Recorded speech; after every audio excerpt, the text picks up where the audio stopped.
വീട്ടിൽ താമസിക്കുന്നവർക്ക് പിശാചിന്റെ ശല്യമില്ലാതിരിക്കാൻ, വീട് ഭവനം എല്ലാ വിധത്തിലുള്ള പൈശാചിക ശല്യങ്ങളിൽ നിന്നും മുക്തമാവാൻ അതിലെ ഓരോ മെമ്പറും ശ്രദ്ധിച്ചാലേ നടക്കൂ. ഞാൻ മാത്രം ശ്രദ്ധിച്ചിട്ട് കാര്യമില്ല, എൻ്റെ ഭാര്യ ശ്രദ്ധിക്കണം, മക്കൾ ശ്രദ്ധിക്കണം, വീട്ടിൽ കയറുന്നവരൊക്കെ ശ്രദ്ധിക്കണം. എന്താ വേണ്ടത്? ബിസ്മി ചൊല്ലിയിട്ടേ കയറാവൂ. ബിസ്മി ചൊല്ലാതെ വീട്ടിലേക്ക് ഒരാൾ കയറിയാൽ ഞാൻ ബിസ്മി ചൊല്ലിയ ശൈത്താൻ പുറത്താണ്, ഞാൻ ബിസ്മി ചൊല്ലിയ ശൈത്താൻ പുറത്താണ്. പക്ഷേ അതാ രണ്ടാമത് കയറി വരുന്നു വേറൊരാൾ, അയാൾ ബിസ്മി ചൊല്ലിയില്ല, ശൈത്താന് പ്രവേശനമുണ്ട്. അപ്പൊ കുടുംബങ്ങൾ, ഇത് കുടുംബ സദസ്സാണ്, എല്ലാവരും ഇത് ശ്രദ്ധിക്കണം. വീട്ടിലേക്ക് കയറുമ്പോൾ ബിസ്മി ചൊല്ലാതെ കയറരുത്, എല്ലാ അംഗങ്ങളും അത് ശ്രദ്ധിക്കണം. ഭക്ഷണം കഴിക്കുമ്പോൾ ബിസ്മി ചൊല്ലാതെ കഴിച്ചാൽ കൂടെ ശൈത്താനും പങ്കുപറ്റുന്നുണ്ട്. അവിടെ ലഹളകളുണ്ടാകും, ഭാര്യാഭർത്താക്കന്മാർ തമ്മിൽ സുഖമുണ്ടാവില്ല, എപ്പോഴും പോരാണ്, ബെഡ്റൂമിൽ ഇണക്കമില്ല, സ്നേഹമില്ല, അപ്പയും മക്കളും തമ്മിൽ എപ്പോഴും വഴക്കാണ്, കുടുംബങ്ങളിൽ സ്നേഹമില്ല, ഭദ്രതയില്ല. അമ്മായി അമ്മക്ക് മരുമകളെ കണ്ടുകൂടാ, മരുമകൾക്ക് അമ്മായി അമ്മയെ കണ്ടുകൂടാ. നാത്തൂൻ പോര് നടക്കുകയാണ്, ചക്കളത്തിപ്പോര് നടക്കുകയാണ്, ഇളയച്ചി മൂത്തച്ചി തർക്കം നടക്കുകയാണ്, ജ്യേഷ്ഠാനുജന്മാര് പരസ്പരം തല്ലിപ്പിരിയുകയാണ്. എന്തേ പ്രശ്നം?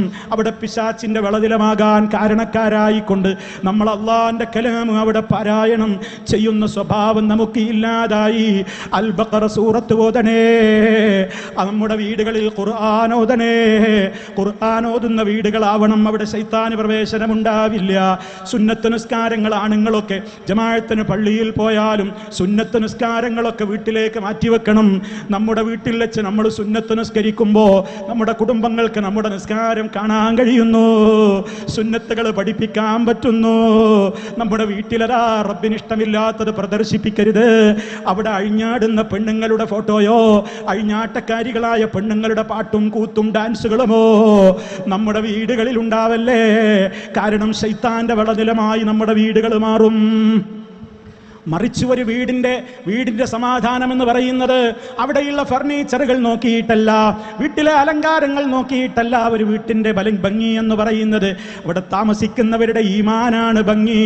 നമ്മൾ അല്ലാഹുവോട് തേടണം, അല്ലാഹുമ്മ ഹബ്ബിബി ഇലയ്യൽ ഈമാൻ വസയ്യിൻഹു ഫീ ഖൽബി വകരിഹ് ഇലയ്യൽ കുഫ്റ വൽ ഫുസൂഖ വൽ ഇസ്യാൻ. റബ്ബേ, എനിക്ക് ഈമാനിനോട് നല്ല ഇഷ്ടമുണ്ടാകണം, എൻ്റെ ഹൃദയം ഈമാൻ കൊണ്ട് അലങ്കരിക്കണം. ഞാൻ വിശദീകരിക്കുന്നില്ല. അപ്പൊ നമ്മുടെ വീട്ടിൽ അതൊന്നും ഉണ്ടാകരുത്, വീട്ടിൽ നടക്കുന്ന കാര്യങ്ങളിലും ഉണ്ടാകരുത്.